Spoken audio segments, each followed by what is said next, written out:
Pse një grua e dënuar me karrigen elektrike do të këmbëngulte që qeni i saj të ishte pranë saj në minutat e fundit të jetës? Salla e ekzekutimit ishte e ftohtë, ndriçuar vetëm nga drita që dridhej e llambave të vjetra. Klara ishte ulur në karrigen elektrike, kyçet e duarve të lidhura me rripa lëkure. Nuk kishte frikë në sytë e saj, por diçka më e thellë, një boshllëk i rënd, sikur bota tashmë ja kishte marrë gjithçka. Ajo u kthye drejt kapelanit dhe bëri një kërkesë që i habiti të gjithë. Ju lutem, sillni qenin tim para se të më vrisni. Zëri i saj theu heshtjen mortore të dhomës. Kapelani hezitoi, por Klara nguli këmbë. Ajo nuk donte të vdiste pa e parë edhe një herë mikun e saj më të besueshëm. Ai është gjithçka që më ka mbetur. Më mungon aq shumë. Ishte një kërkesë e thjeshtë, por e ngarkuar me aq shumë mall, saqë edhe rojat më të ngurtë e ndjen peshën e saj.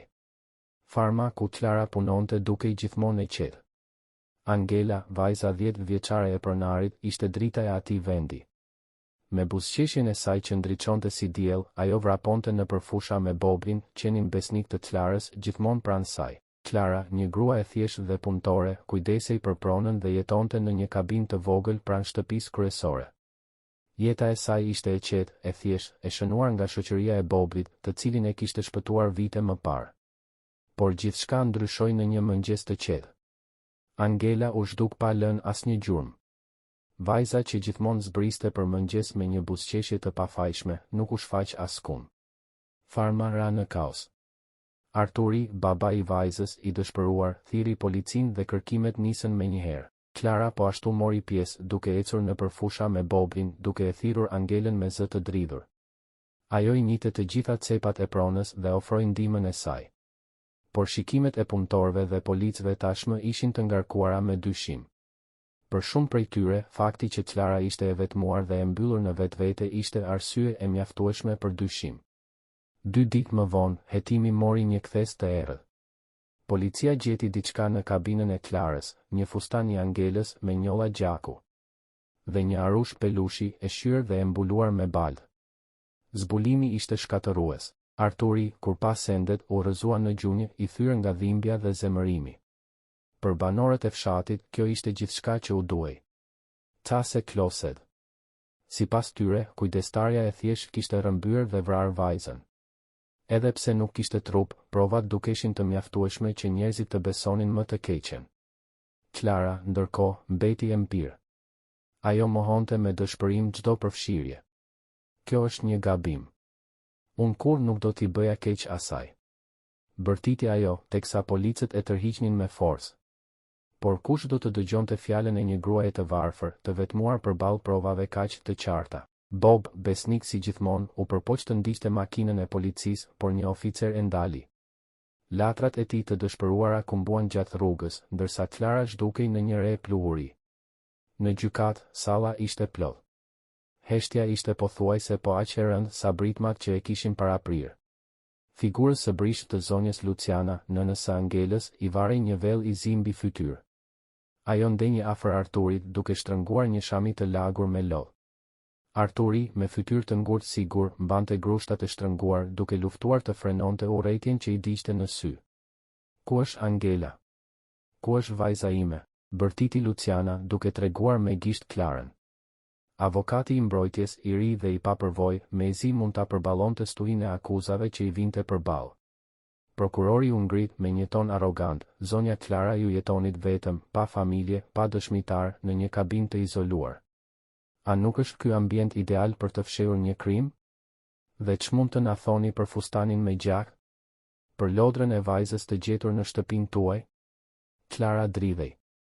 Unë nuk kam bërë asgjë. Dikush po më kurdis këtë.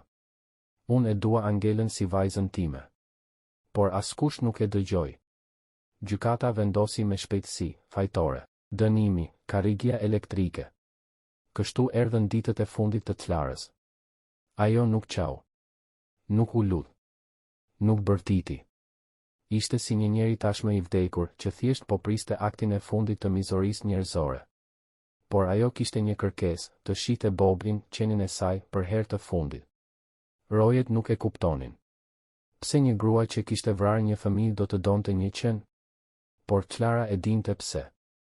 Ai ishte dëshmitari I vetëm I jetës së saj të vërtetë. I vetmi që nuk dyshoi kur në të. I vetmi që do ta besonte deri në fund. Kur Bobby u sol në dhomë, ai ul përpara Clarës me kokën anash, sikur të ndjente se po ndodhte diçka e rëndë.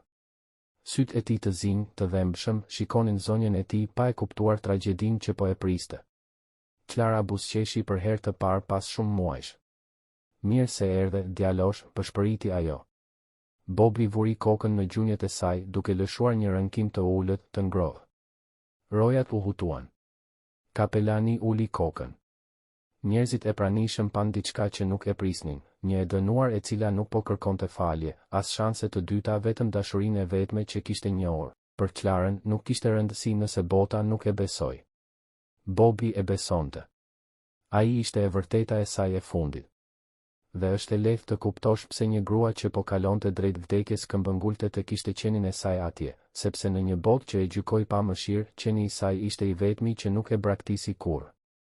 I vetmi që e pa të pafajshme. I vetmi që e deshi deri në fund. E vetme në ferm, pa familje, pa dëshmitar. Të gjitha provat e gjetura tregonin drejt për drejt të ajo. Rroba, lodra, gjak dhe asnjë shpjegim bindës. Çfarë keni për të thënë në mbrojtjen tuaj? Pyeti prokurori me një ton që s'linte vend për mëshirë. Unë nuk kam bërë asgjë, përshpëriti Clara me një zë të ngjirur, gati të padëgjueshëm. Nuk do ta lëndoja kur Angelën. Ajo ishte si vajza ime. Por gjykata nuk ishte e interesuar në fjalët e saj. Murmurimat në publik u shndërruan shpejt në të qeshura përçmuese. Arturi u ngrit në këmbë, duke injoruar thirrjet e gjyqtarit që përpiqej të ruante rendin. Mos gënje. Thuaj ku është trupi. Thuaj tani, e mallkuar. Clara e shikoi Arturin me sy të mbushur me lodh. Unë nuk e di. Betohem në gjithçka që është e shenjtë. Nuk e di çfarë I ka ndodhur. Ditët e gjykimit kaluan shpejt si një makinë e pamëshirshme. Komuniteti kërkonte drejtësi dhe e donte menjëherë. Për Jurin, provat ishin shumë të qarta, fustani I Angelës, arushi I shyrë, gjaku. Edhe pse nuk kishte trup, vendimi ishte unanim. Clara u dënua me vdekje në karrigen elektrike. Në burg, Clara kalonte ditët duke kujtuar momentet me Bobbyn. Për të, qeni nuk ishte thjesht një shok, ai ishte familja e saj e vetme. Ai ka qenë gjithmonë pranë meje edhe në ditët më të këqija, u thoshte rojeve. Malli për Bobbyn e gëryente më shumë se frika e vdekjes. Ndërkohë, në ferm, Bobby endet pa qëllim. Ai nuhaste tokën, shëtiste rreth kabinës së Clarës, si të kërkonte përgjigje që askush tjetër nuk mund t'i gjente.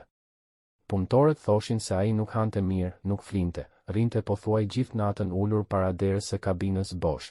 Në qelinë e saj, Clara shënonte ditët në kalendarin e gërvishtur në mur çdo shenjë e re e afrohej edhe më shumë drejt ekzekutimit.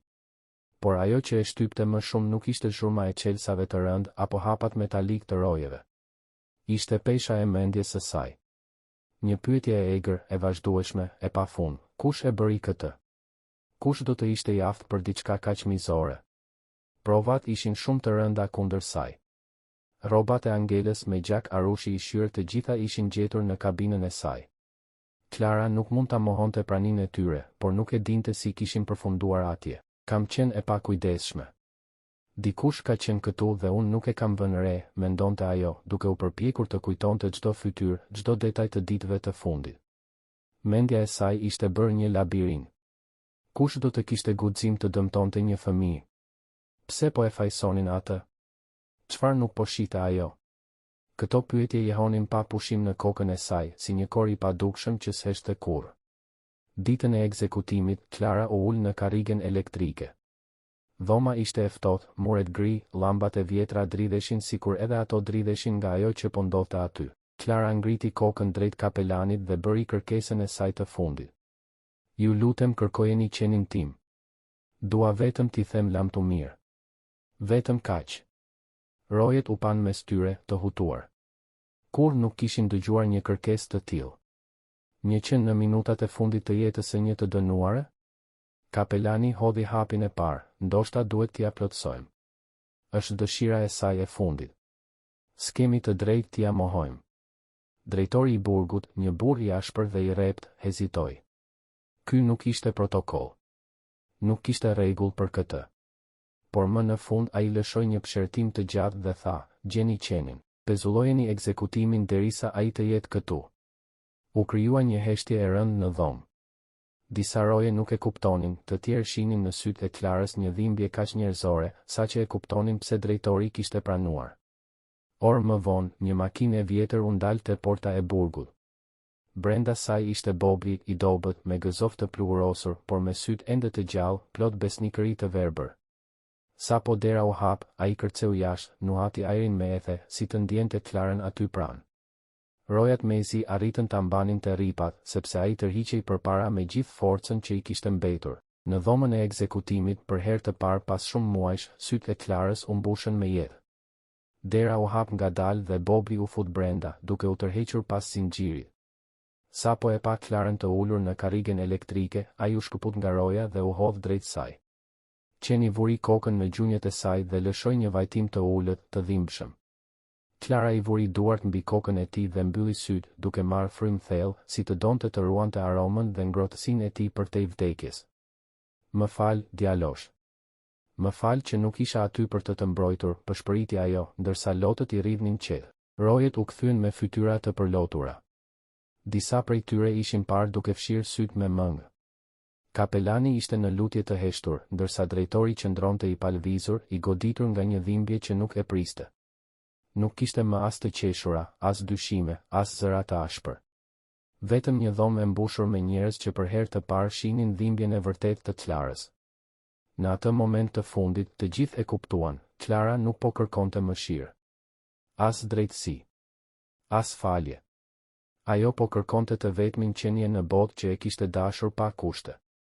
Të vetmin që e kishte besuar, të vetmin që nuk e kishte tradhtuar. Bobi ishte e vërteta e saj e fundit. Kur Bobi hyri në sallën e ekzekutimit, atmosfera ndryshoi plotësisht. Heshtja absolute u thye nga tingulli i putrave të tij mbi dy sheme dhe një leje e fortë, si një britmëri bashkimi. Klara, e ulur në karrigen elektrike, ngriti kokën ngadalë. Sa po pa mikun e saj të besueshëm, lotët filluan t'i rridhnin pa kontroll. Bob, miku im, ti erdhe, tha ajo me zë të dridhur. Qeni vrapoi drejt saj, u hodh në prerin e saj dhe nisi t'i lëpinte fytyrën me dëshpërim e gëzim. Klara ja ledhatoi kokën butë, duke qeshur dhe qarë njëkohësisht. Ke qenë gjithmonë me mua, apo jo? E dija që do vije. Pa pritur, Bobi nisi të lëvizte gojen sikur po përtypte diçka. Klara e vuri re dhe, me një ton të butë shakaje, tha, "Ç'ke aty, Bob? Ke ndonjë dhuratë për mua?" Bobi uli kokën dhe la të bien në tokë dy objekte të vegjël. E gjithë salla u zhyt në heshtje. Klara u përkul, i mori me duar që i dridheshin. I pari ishte një dhëmb i vogël, i rënë kohët e fundit. Zemra e saj u ndal për një çast. Ky është dhëmbi i Angelës, pëshpëriti ajo. Objekti i dytë ishte një frut i vogël, i kafshuar në njërin anë. Klara e njohu menjëherë. Ishte një frut që rritej vetëm në fermën fqinje, pronë e Robsonit, fermerit rival. Kjo tregon se Angela është gjallë. Ajo ka qenë në fermën e Robsonit. Bobi i gjeti këto, tha Klara me një zë të mbushur me shpresë të re. Kapelani mori dhëmbin dhe frutin në duart e tij, i shqetësuar. Duhet ta hetojmë këtë menjëherë. Nëse ka qoftë dhe një shans që Angela të jetë gjallë, nuk mund ta injorojmë. Drejtori i burgut, ende i tronditur, urdhëroi, ndërpriteni ekzekutimin. Filloni menjëherë hetimin. Bobi u vu në krye të policëve dhe i udhëhoqi drejt fermës së Robsonit. Aty, në mes të vreshtave, qeni filloi të gërmonte me ethe. Policët larguan gjethet dhe degët, duke zbuluar një derë të vjetër druri, të fshehur me një levë të ndryshkur. E hapën me vështirësi. Poshtë tyre, një tunel i ngushtë çonte në një dhomë të ftohtë nën tokë. Ndërsa kobritën shkallët, një tingull i dobët, si një vaj i mbytur, u dëgjua në errësirë. Drita e elektrikëve ndriçoi qoshen e dhomës. Angela ishte ulur në tokë, me kyçet dhe kyçet e këmbëve të lidhura.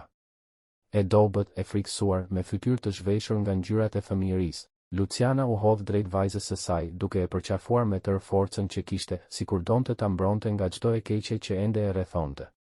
"Mami, babi," murmuriti Angela me zë të thyrë. Bobi u afrua ngadalë, e preku vajzën me hunë dhe i lëpiu butësisht duart e saj të vogla. Angela buzëqeshi lehtë. Bob ti më gjete, tha ajo, para se të mbyllte sytë, e raskapitur. Robsoni u arrestua menjëherë. Në presionin e provave, ai pranoi gjithçka. Motivimi i tij ishte i errët dhe i ulët, të shkatëronte fermën e Arturit e Lucianës për të marrë kontrollin absolut të tokave të rajonit. Ndërkohë, Clara u lirua. Kur doli nga porta e burgut, Bobi e priste duke tundur bishtin fort, me sytë që i shkëlqenin nga gëzimi i pastër. Arturi e Luciana i u afruan me fytyra të zbehta, të mbushura me turp e dhimbje. Clara nuk ka fjalë për të shprehur pendimin ton, tha Luciana, me lot që i rridhnin pa ndalur. Ti ishe pjesë e familjes son dhe ne të tradhtuam. Clara i pa me qetësi, me një lodhje të brendshme që vetëm pafajësia e dhunuar mund ta sjellë. Unë ju fal, tha ajo. Por mos harroni një gjë, heroi i vërtet i kësaj historie nuk jam unë. Po të mos ishte Bob, Angela nuk do të ishte gjallë. As unë. As askush prej nesh. Me një dëm shpërblim të madh që mori nga shteti, Clara bleu një fermë të vogël larg qytetit. Një vend i heshtur, pa zëra gjykimi, pa sy dyshimi. Një vend për të nisur jetën nga e para. Bobi, tashmë udhëheqës i një tufë prej 5 qenësh, u bë simbol i besnikërisë dhe guximit në gjithë rajonin. Fëmijët e vizitonin fermën vetëm për ta parë. Të moshuarit tregonin historinë e tij nëpër takime e festa. Në mbrëmje, Clara dilte në verandë dhe shikonte perëndimin e diellit. Ngjyrat portokalli dhe të kuqe mbushnin qiellin, ndërsa Bobi ulej pranë saj, i qetë, besnik, i urtë. Ajo i vuri dorën mbi kokë. Ja dolëm, Bob. Kaluan të gjitha dhe ja ku jemi. Bashk. Bobi vuri kokën në preherin e saj, duke lëshuar një pëshertim të ngrohtë, të thellë. Sikur e kuptonte çdo fjalë. Në qiellin e ndezur nga perëndimi, në heshtjen e një nate të re, 2 shpirtra që kishin kaluar në errësirën më të thellë qëndronin pranë njëri tjetrit, provë e gjallë se besnikëria dhe dashuria mund të ndriçojnë edhe shtigjet më të errëta.